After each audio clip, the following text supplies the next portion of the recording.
Ассалаумағалейкум, қайырлы күн. Құрметті достар, мына мен қазір өзіміздің мына Success Factory компаниясының қазіргі сайты SF Suite кабинетіміз, мына бұрынғы ескі кабинет, сол аты ғана ауысқан. Қазір осыған бір шолу жасап кетейін деп отырмын. Қандай жұмыстар істеліп жатыр осы уақытқа дейін, қазір компания қандай жаңа товарлар қосып жатыр, не болып жатыр, соның барлығын қазір айтып кетейін деп отырмын. Міне біз кәдімгі подписка деген жерде міне активный подписка жасап қойдық барлығымыз. Кім істемеді істеп алу керек. Бұл 12 айға 1 февральға дейін 2026 жылға активный болып тұрады. Ол үшін логин парольді ғана жазып кірсеңіз болды кабинетіңізге. Кабинетіңіз активный подпискада тұрады. Ол барлығымыз жасап қоюымыз керек. Өйткені компания білу керек, кім бізде қанша партнерлер бар, олар қандай әрқайсысы кабинетін ашып кіріп көргенін компания көріп отырады. Сондықтан оны барлық партнерлер өздері істеп қою керек. Ол үшін логин мен паролін білсе болды. Кабинетіне кіріп шықсаңыз, сол мынандай активный подписка деген жазу шығады.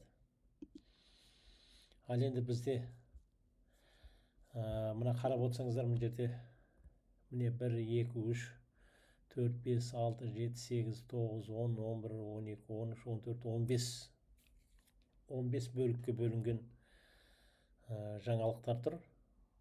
Мен соны қазір әрқайсысын бөлек айтып өтейін. Мына біріншісі плата за платформу дейді. Активный членство $30 болатын көрінеді жылына. Бұрын $25 төлеп едік қой. $26 ма сондай төлегенбіз бұрын бір жылға. Енді бұл келесі жылдан ары қарай виртуальный интернет бар қосылып жұмыс істеп жатқан кезде жылына $30 төлейтін сияқтымыз болашақта. Бұл 2026-дан кейін ары қарайға әңгіме. Ол туралы мына жерде жазылған. Ежегодная плата деп. Оның бәрін оқуға болады. Мен әдейі мына орысша аударып отырмын кабинетті. Бұл бірінші. Екінші, мынау ежегодный платеж деп отыр. Бұл жерде $50. Бұл маркетинг планмен жұмыс істейтін адамдарға арналған болу керек. Добавить корзину деп тұр. Реквизиты 12 айға $50 дейді. Бұны кейін жұмыс істеп жатқан адамдар команда құрып істейтін болса осы компанияда, соларға арналған нәрсе. Қазір емес. Сондықтан мой цифровой продукты. Маркетинг сбор, оны түсіндік. Енді үшінші, сообщество DAX дейді. Даккоин монетасымен команда осы жерден көрінетін болу керек.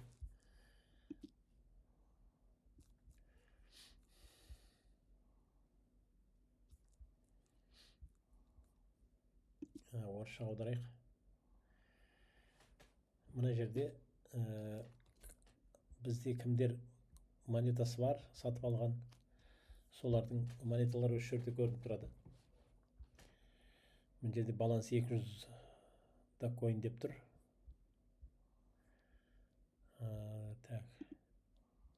Енді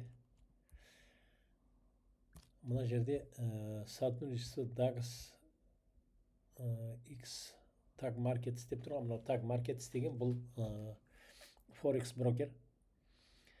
Компания қосып қойған брокер. Сол брокерге осы даккоин монетасы бар адамдар сол монетасын мына неге ауыстырып, мына Т2, D2T деген. Бұл сол басқа не? Жаңағы Forex брокердің токені. Соған ауыстырып барып, соның ішінде сауда жасауға болады. Форексті білетін адамдар, жаңағы Форекспен істегісі келетін адамдарға арналған нәрсе. Осы неде тұр? Мына даккоин бөлігінде тұр кабинетте. Мынау үшінші, бізде сол даккоин сообщество. Мына жерде команда болады кейін. Қазір енді ол ішкі кабинетке кіре алмай отырмыз ғой. Сондықтан кейін кіреміз, сол кезде мұның ішінде команда болады, даккоин монетасы болады. Сол арқылы Форекстен хабары бар адамдар Форекспен осы жерде сауда жасап табыс табуына болады деген сөз.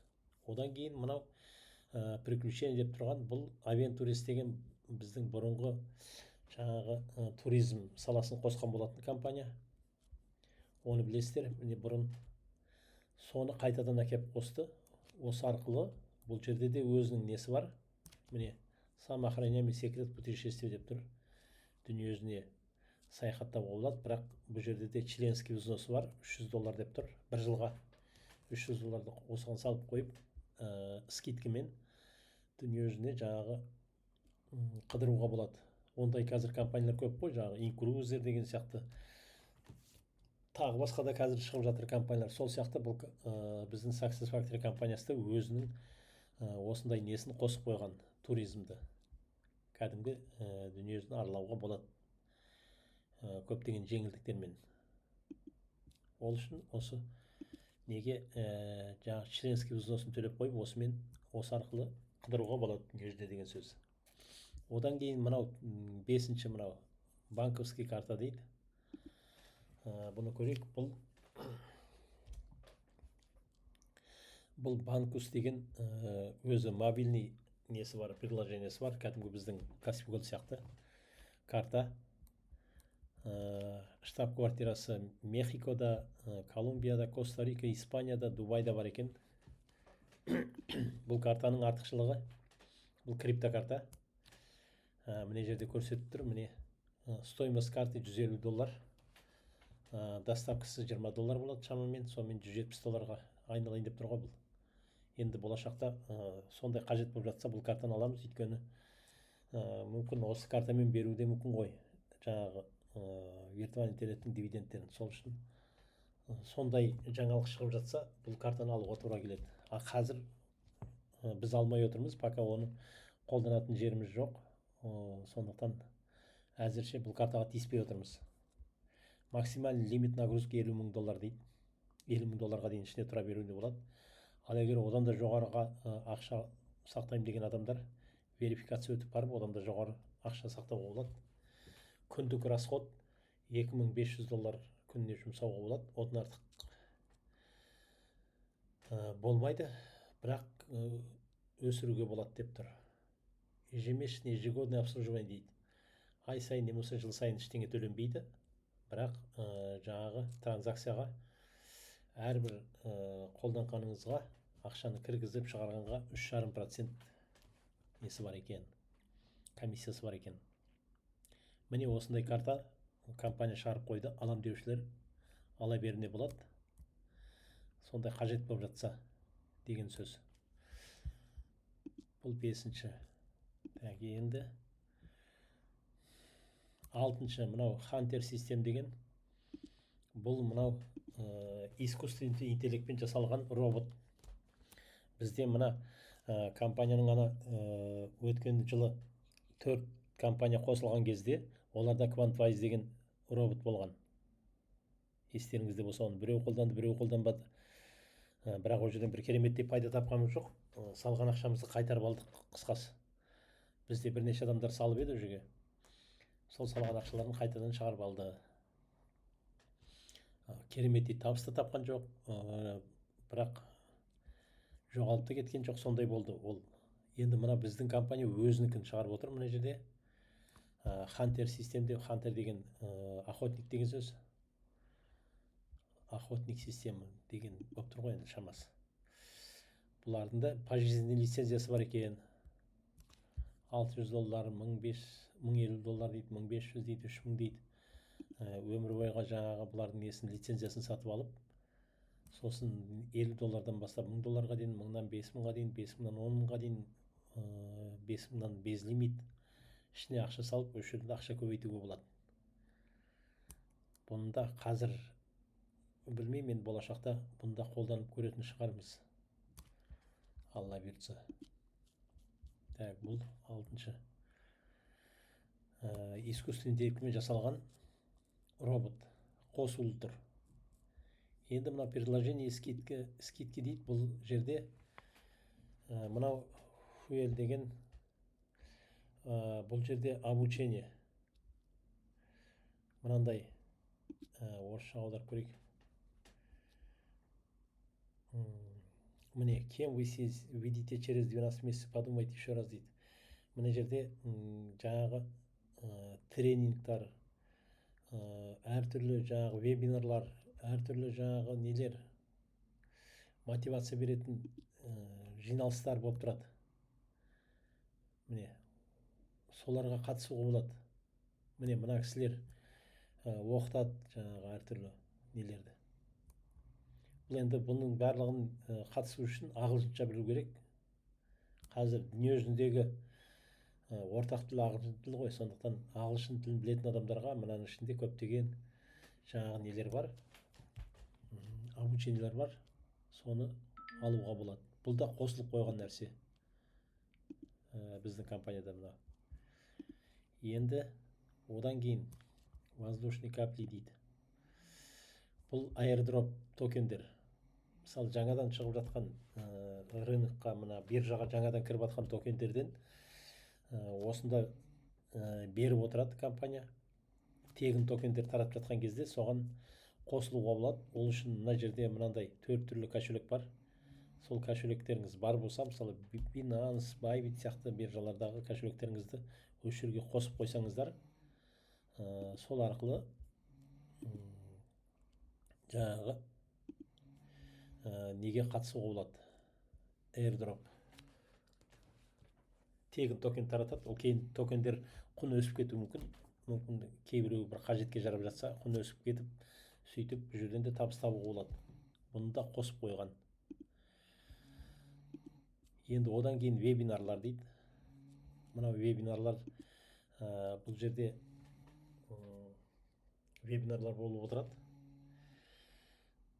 Жиналыстар. Ол жиналысқа қатысу үшін осы жерге өзіңіздің кабинеттегі поштаңызды жазып, зарегистрироваться деп басып қойсаңыз, сіздің поштаңызға сол болып жатқан жиналыстардан хабар келіп тұрады. Бүгін осындай жиналыс болады, қатысыңыз деп, соған қатысуға болады. Ол жиналыстарда ағылшын тілінде, сондықтан біз әзір қатыса алмаймыз, кейін орыс тілін қосып жатса қатысатын шығармыз. Мынау енді социальный сеттер. Web3 деген болашақтың интернеті. Міне, ожидается в первом квартале 25 года дейді. Мына бірінші квартал, январь, февраль, март, осы жақында қосылу керек бұл шамасы. Социальный сеттер. Бұл жерде де Web3 жаңа интернеттің социальный сеттері қосылу керек. Мұнан барлығын оқып, орыс тіліне аударып оқысаңыздар, біраз нәрсені түсінуге болады. Ол енді қосылып жатса көреміз жақында. Мынау енді біздің не? Виртуальный туризм деген. Виртуальный интернеттің ішіндегі виртуальный туризм болады. 360 градуста ішінде отырып дүние жүзін аралап көруге болатын. Бұрынғы өзіміз айтып жүрген виртуальный интернеттің туризмі ішіндегі саяхат. Одан кейін мынау игры дейді. Ойындар қосылған екен. Мына жерде міне бұның телеграмына қосылып алуға болады. Сосын мына жерден міне астыңғы немен тіркеліп, кәдімгідей бұның ішіндегі ойындарды қазірден көре беруге болады.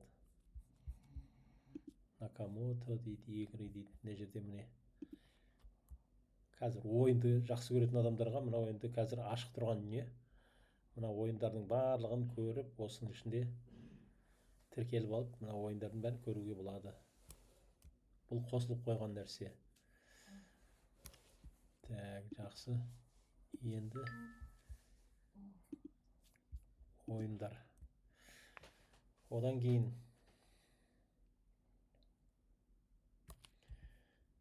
мынау біздің әлгі 4 компания қосылған кездегі жаңа кабинет ашылып еді ғой. 4 компания қосылып. Біз енді ол кабинетке көпшілік кіре алмады. Енді соған ол кабинетте де көптеген мына жерде нелер бар, жаңағы товарлары, өзінің продуктілері, өзінің нелері бар. Бірақ енді оны бізде ешкім кірген жоқ. Сондықтан бұған қазірде кірмейді ау деп ойлаймын біздің адамдар. Мынау енді өзіміздің виртуальный интернеттің несі, мына жаңа сайты бірақ әлі іске қосылған жоқ. Осы сайт арқылы біз виртуалды интернеттің ішіне кіретін боламыз. Әлі қосылмаған көрінеді. Міне бұнда мына жерден бәрін оқып көрсеңіздер болады. Метаверс деп тұрған мына метавселенный біздің. Енді мынау ең соңғысы біздің өзіміздің бұрынғы неміз виртуальный интернетіміз мына ең соңғы бит деп тұрған. Мына виртуальный интернет, міне бұл жерде өзіміздің бұрынғы акцияларымыз бәрі тұр. Осы жерден кіріп көрсеңіздер болады.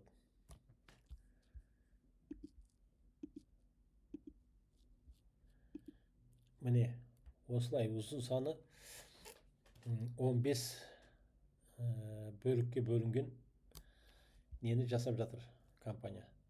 Біраз нәрсені істеген көрініп тұр. Өйткені міне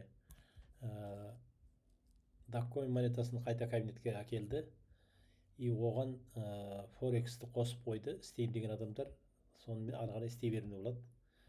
Екінші, Aventurist деген жаңағы туризмді қосып қойды. Ол жерде де мына жылдық членский взнос төлеп барып, дүниежүзіне аралап қыдыра беруге болады. Банковский картасын, крипто картасын шығарып қойды. Ол қажет болып жатқан кезде кез келген адам алып қолдануға болады. Одан кейін мына Hunter систем деген искусственный интеллектпен роботты қосып қойды. Оның да өмір бойға жаңағы несін төлеп, $600 ма, $1000 ма төлеп қойып, бұл жерге ақша салып, кейін көбейтуге болады. Одан кейін мынау приложение скидки деген мына жерде жаңағы обучение бәрін жасап қойды. Адамдар обучение жүргізіп жатыр. Оған да қатысып оқуға болады. Мына жерде airdrop қосып қойды. Жаңа шығып жатқан токендерге, мына биржаларға жаңадан шығып жатқан, болашақта құны көтеріледі деген токендерді осы жерден алып, олармен де табыс табуға болады. Вебинарлар, жиналыстар жасап қойды.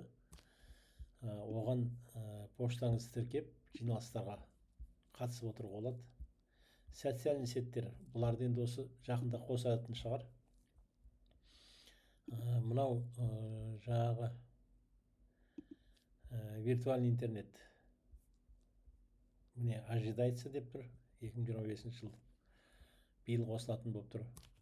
Ойынды қосып қойды. Жаңа көрдіңіздер, мына ойынға тіркеліп, ойынды қазірден ойнай беруге болады.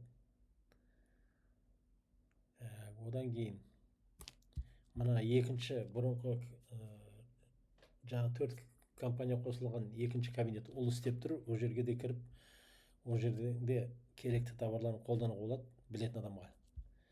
Виртуальный интернет қосылады, міне тұр.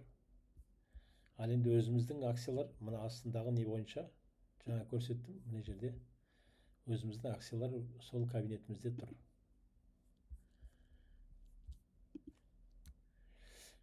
Міне қысқаша осы кабинетке шолу. 15 түрлі бағытта жұмыс жүріп жатыр. Енді оны қашан бізге іске қосып, ары қарай ішінде табыс табамыз. Виртуальный интернет қашан қосылады, монетаны қайда қалай жұмсаймыз, оның барлығын компанияның басшылары өздері алдағы уақытта айтатын болады. Сондықтан енді біз тек сабырмен күтеміз. Ал ең бірінші мәселе қазір мына активный подписканы жасап қою керек кез келген адам. Тыңдағандарыңызға рахмет.